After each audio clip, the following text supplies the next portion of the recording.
No. Hello, everyone, and welcome to another installment of FSW Conversations, brought to you by Fashion Strategy Weekly, which looks to bring practical, strategic, and research-based insights to leaders in the fashion and luxury industries. I am Jessica Quillen, co-publisher of Fashion Strategy Weekly and co-founder of luxury strategy agency It's a Working Title. In this edition of FSW Conversations, I am talking to Gill Linton, the co-founder and editor-in-chief of Byronesque, an editorial-based e-commerce brand that specializes in contemporary vintage clothes and subculture. Originally from London, Linton divides her time between Paris and New York, collaborating with brands, designers, consultants, editors, stylists, and also reissues vintage brands, preserving and modernizing creative brand histories. So Gill, thank you so much for joining us today. I just to start out with, I'd love for you to introduce yourself and just talk about what inspired you to start Byronesque. Well, knowing your background, I think you might empathize, sympathize, and all the other I's. I was, I come from Adland in the sort of late 90s, had a great time in London, got offered a dream job, which took me to New York. And over the course of time, without even kind of planning it, I organically had become this strategic planner who understood the fashion industry. So I'd kind of, by accident, become the sort of go-to person for fashion brands who trusted me because I understood the business that they were in and the sort of realities and the practicalities of their day-to-day, from manufacturing to PR to presentations and everything. The unsexy side of fashion that people kind of forget about. But yet I brought this traditional marketing experience along with me. And it was at a time when, similarly to what you're talking about in terms of content strategy, the idea of traditional marketing approaches or branding wasn't really being used by fashion. It kind of still isn't really, if we're going to be honest. But back then it was still very much, let's just get Kate Moss looking great, put her in Vogue, and away we go. And to cut a very long story short, I just got bored of coming from a very high-end luxury brand meeting, going to a high street brand meeting and having them both say exactly the same thing, which was usually about how independent and adventurous their female customer was. And, they're all, at the end of the day, they're all targeting the same person. They just had a different amount of money, which obviously is inaccurate, because you and I know that when you dig deep into why people buy things, it's a lot more complex. And a friend of mine just said, well, stop complaining. Well, what would you do? And without realizing I had described Byronesque, because I realized that I didn't buy a lot of new clothes. And the things that I wanted, I could never find because I hadn't bought them at the time. So if I wanted to buy from 10 years previous or 15 years previous, it was very hard to find. And I hate shopping. I hate it. I don't want to go into a store. I don't want to rummage on eBay. Certainly don't want to rummage in vintage or thrift shops. And certainly back then, it was still like a dirty rummage. And for me, there's no thrill in the hunt. Like I didn't want, I know what I want and I want to be able to find it quickly. And that wasn't available. And I figured, somebody else also told me, you're not special. There's other people that want a different kind of experience. And it was right at the cusp of when, quote unquote, resale was starting to emerge. But it was really hard, I'll be honest with you. I was laughed out of many boardrooms by many, uneducated, unfashionable men working for investment companies who just said, it's an impossible business model. It will never work. This industry is never going to become anything.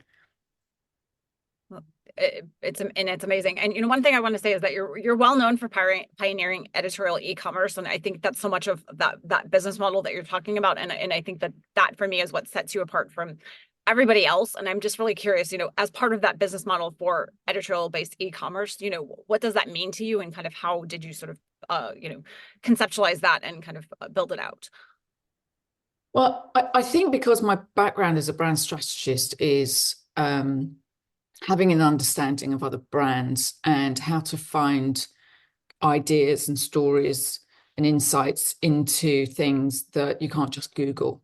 So that's why we always say we're kind of presenting fashion history like you're seeing it for the first time, because we always try and find either put something through our lens, the Byronesque approach, which is usually finding what we call an obscure connection, joining dots in very different ways. And I think that comes probably from my background as, when you're sort of researching and looking for some sort of depth of interest that, nobody else would necessarily find, or an opinion that they wouldn't necessarily be able to form because they hadn't looked at it in a particular way.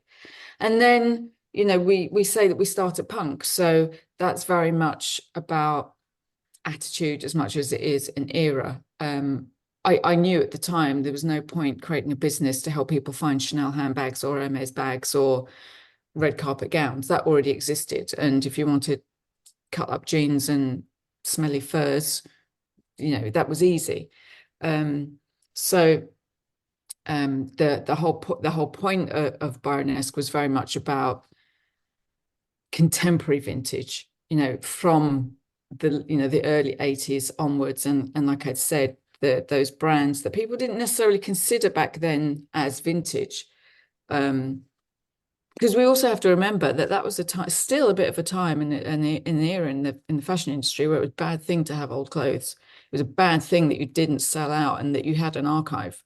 Yeah, no, that's true. So the industry has shifted on many levels, not just customers wanting older pieces and legacy brands and stories and heritage, but the industry itself recognizing now that there is value in old clothes, but also, like we say, just because it's old doesn't mean it's good.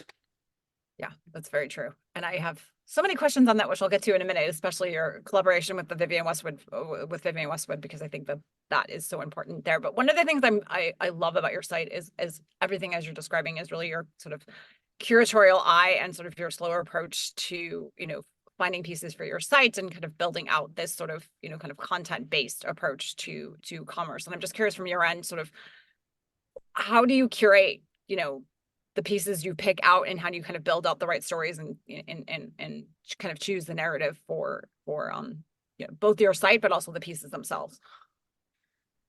Well, first of all, there definitely has to be genuine creativity involved and talent involved. We don't really support or celebrate any designers or their designs that aren't something quite unique. We're very quick to dismiss anything that has become a vintage trend. I'll give you an example. When we first started, we could not sell the Gaultier Cyber Dots pieces for love nor money. We couldn't give it away. And then 8 years later, 9 years later, suddenly everybody wants a piece of Gaultier Cyber Dot or, his sheer design and prints. So the problem that we've always had, being really frank, is that we've always been too early. We were too early with the model. We were too early in the industry. And we're usually too early with recognizing a vintage brand that's rife and ready to have a moment again.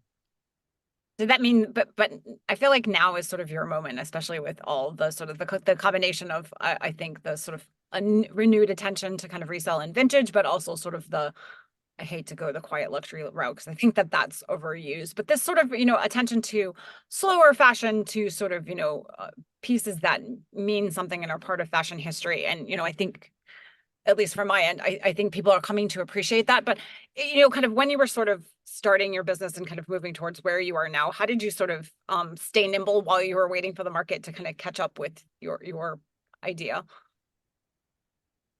Because we had to. I mean, it was, I think, just sort of just sheer belief that it was the right thing, on a moral level, on a design and style level, and also just very much in our nature to go against whatever was happening.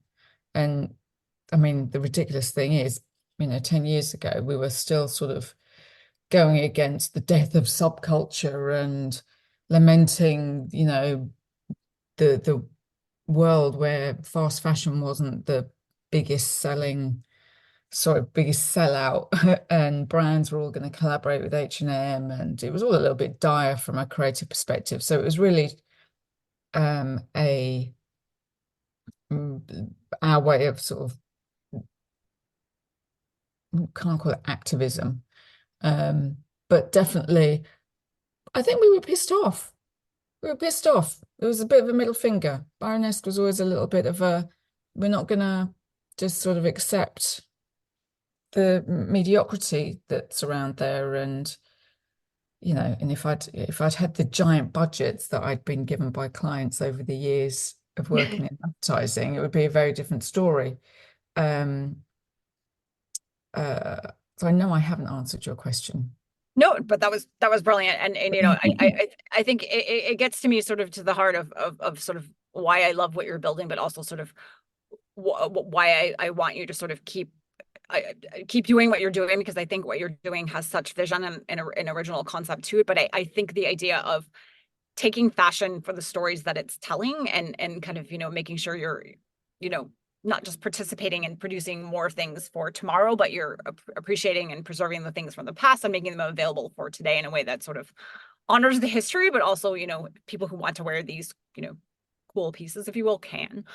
Which comes to my next question. I'm just really curious, from just a practical angle, how do you source pieces? How do you choose what to cover on your to sell, basically, and how do you find them?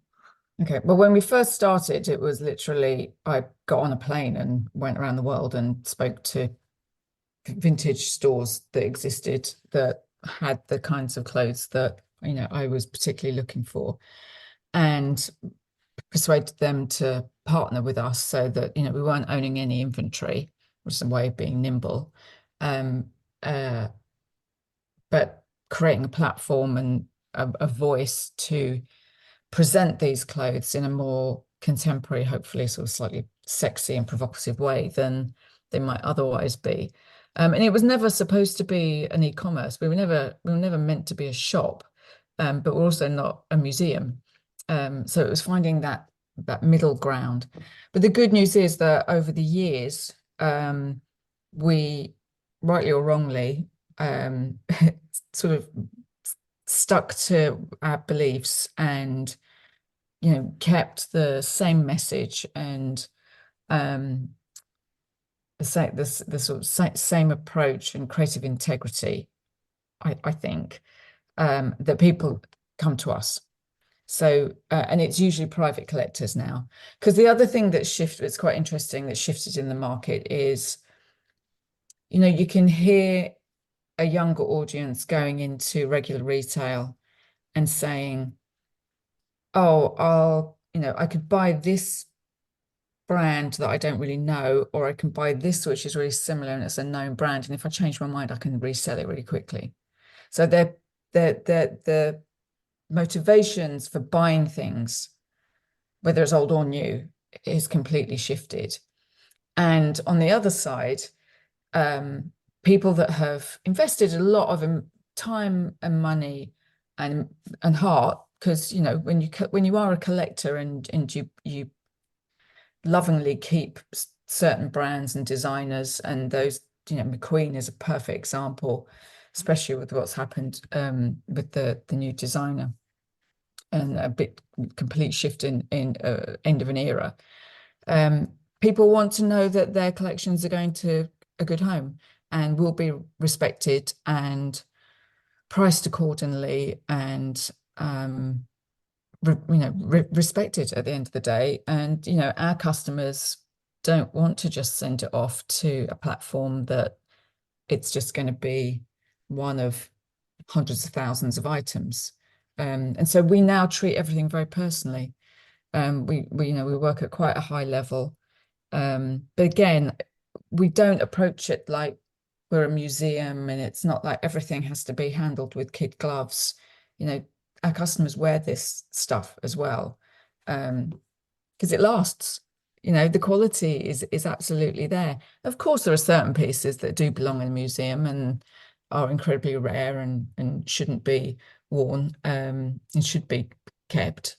But on the whole, we do want things to have another life.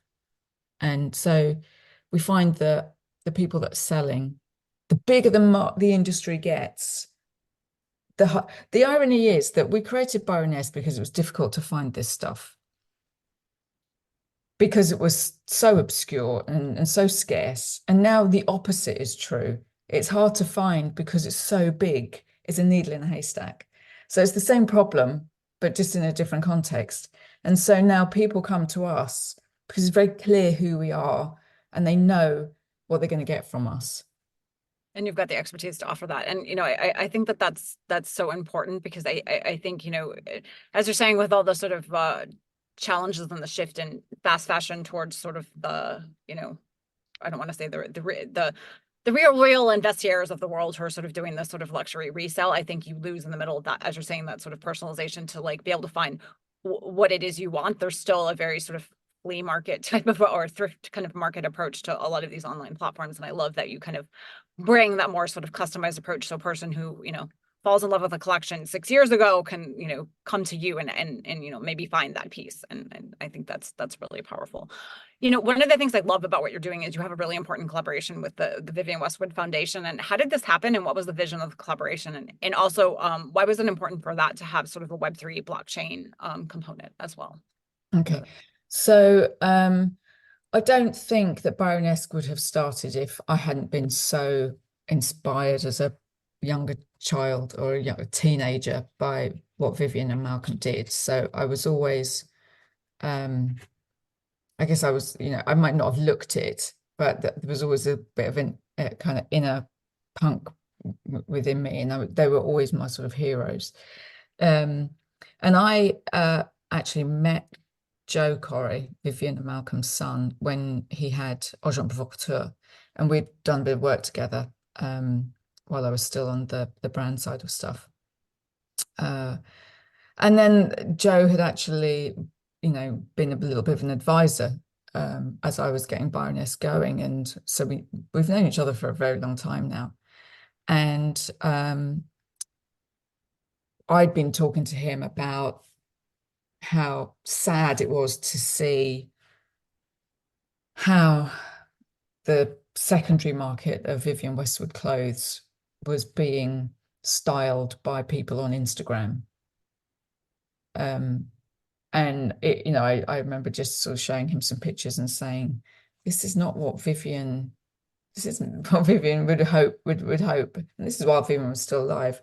It's like this, you've got to be able to, you can take control of your secondary market. Brands can take control. They're choosing not to in meaningful ways. That's the bottom line. So I was having this conversation with Joe, and I'd met with Vivienne, and we talked about doing some things. And then she passed away, and the transition happened where Joe was really leading the force with his incredible daughter Cora, who is reassuringly the voice of a new generation, one of the most impressive people I think I've ever met. And so we decided to use the secondary market of Westwood for two very important reasons. It's a very muddy, muggled world of fakes when you look back to the very early sort of Malcolm and Vivienne era. There's a lot of fakes out there, and that skews the whole market, and it's too complex to go into for this for this interview alone. So having pieces authenticated by the foundation and the archivists that were part of Vivienne's team at the time for many, many years eliminates any doubt, and it's much more reassuring for customers who are buying and selling their early seditionaries pieces and up to pirate, really. It gets easier from after that era. And also because another reason we started Byronesque was, buy less, make it last. And it was very much inspired by Vivienne's ethos. I don't have a lot of clothes. Everyone thinks that I've got this massive, I must have a huge archive and I'm a big collector. I'm absolutely not. If you saw me again, I'd probably be wearing the same uniform.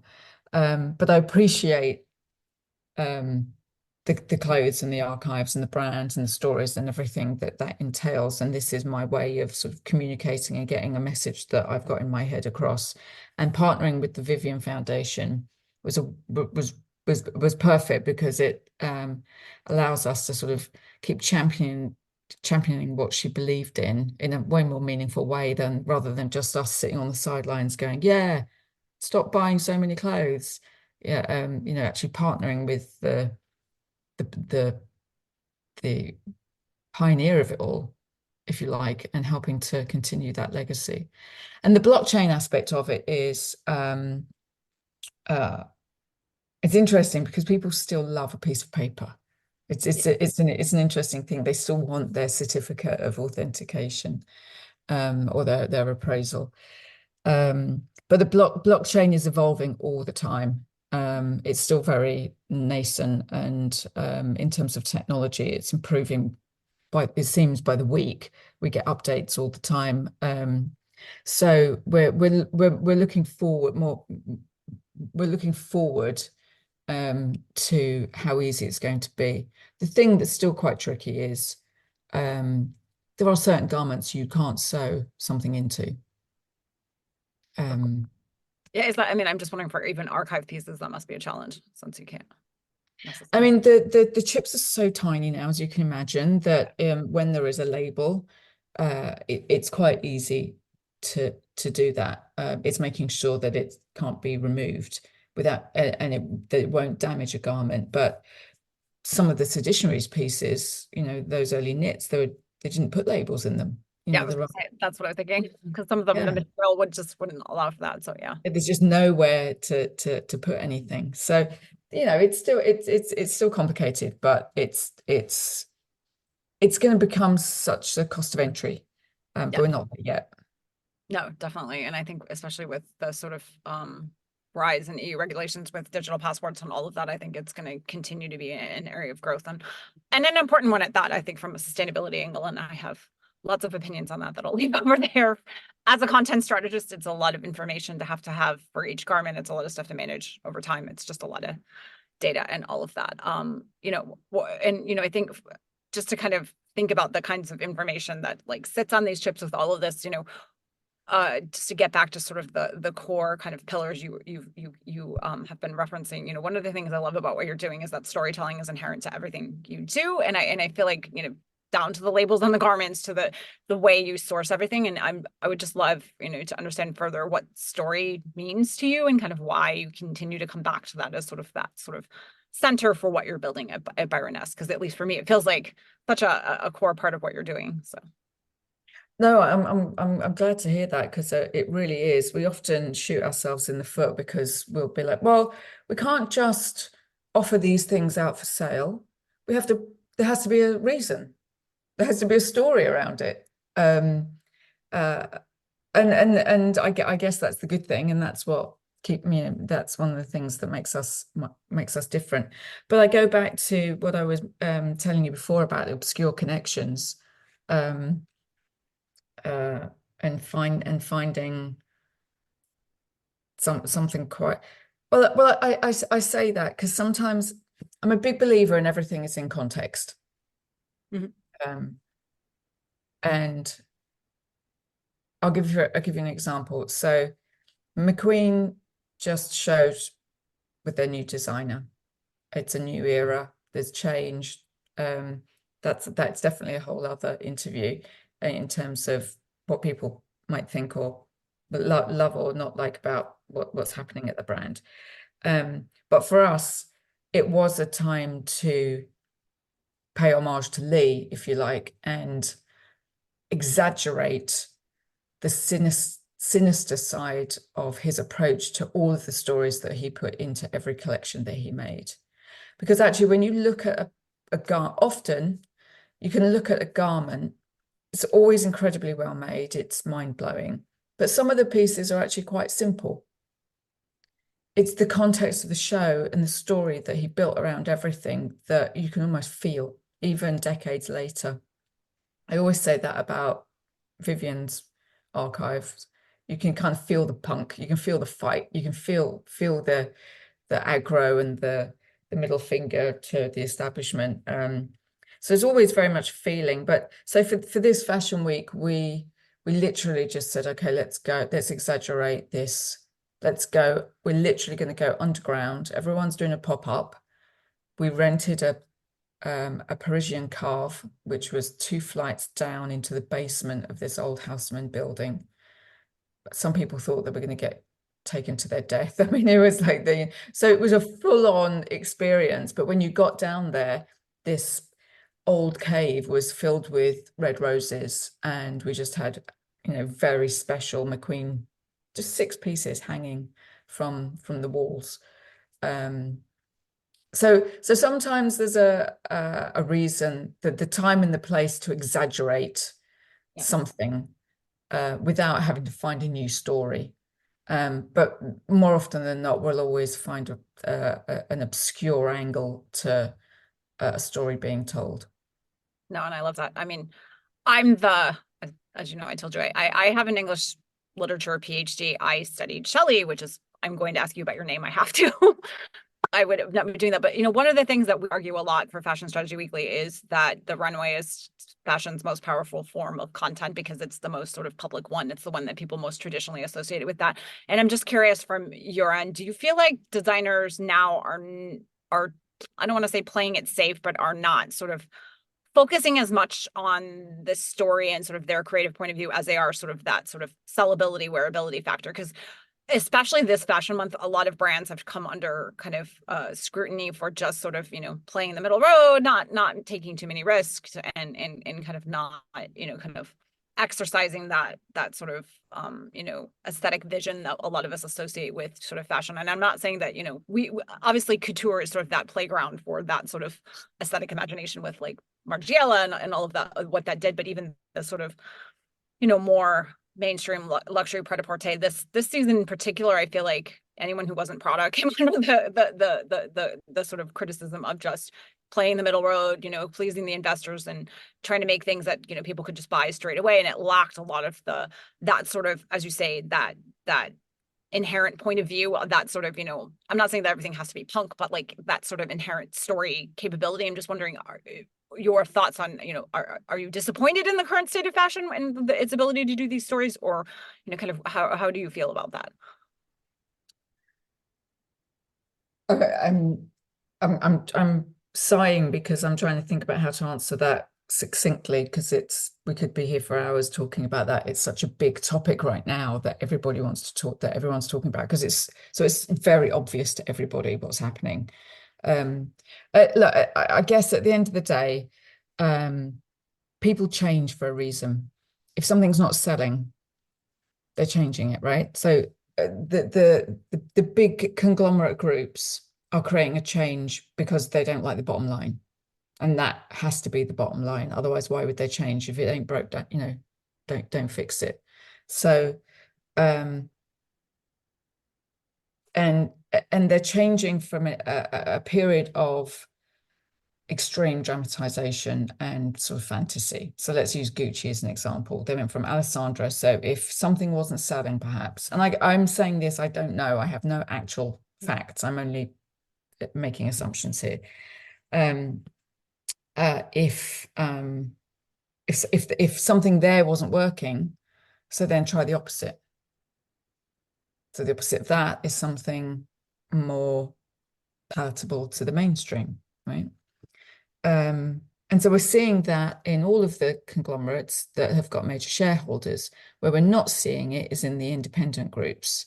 So Rick Owens, independent, independent, only the brave, he pulls the punches, and we see that John got let free, and we're all incredibly grateful for that, because that was like an adrenaline shot in the heart. But yet Glenn at Diesel is doing incredible things with that brand. And you can only assume it's because the leadership is giving them not only the permission, but the parameters and the teams and the processes in Yep. order to do it. My what I get confused about is the designers aren't the only people doing these collections. Yep. Yet they're the ones that get the finger pointed at them. Where the collections directors, what's happening in the studio, who's the merchandising team, who's styling it, who's saying yes, who's saying no, why are there 900 looks being put down a runway of things that don't make any sense? Is it well made? So there just seems to be, it just seems to be out of control. Yeah, no, and I agree with They're that. trying to figure out what works. It Well, and looks like they're just, oh, let's just do this. Let's see what works. Let's see what the social media tells us people like, and then we'll just make that. yeah, and That's what it feels like.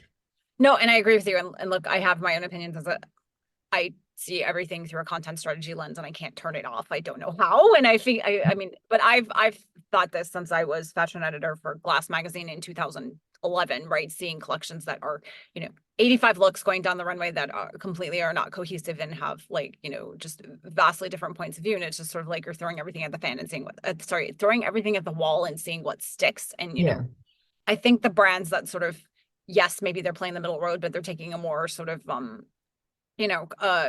consistent kind of value-centric approach to it, small, not necessarily smaller collections, but collections that feel like they're from the same person with the same sort of point of view.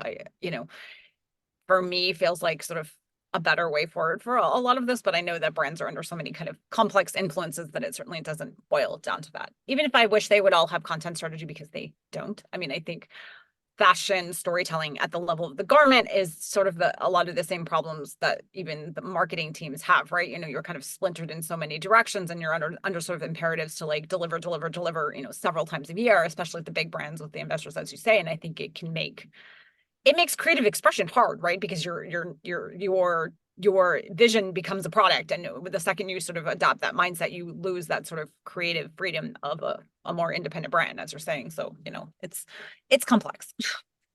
I mean, when you look at it through just a traditional brand lens, and you look at some of the shows, if we were making a commercial, if that was a creative brief for a creative team, they wouldn't know what the hell to write about. Exactly. And that's what I come to, as I say, the first question I asked two, as a content strategist, I ask two questions for everything I do. One is, what is the problem we're trying to solve?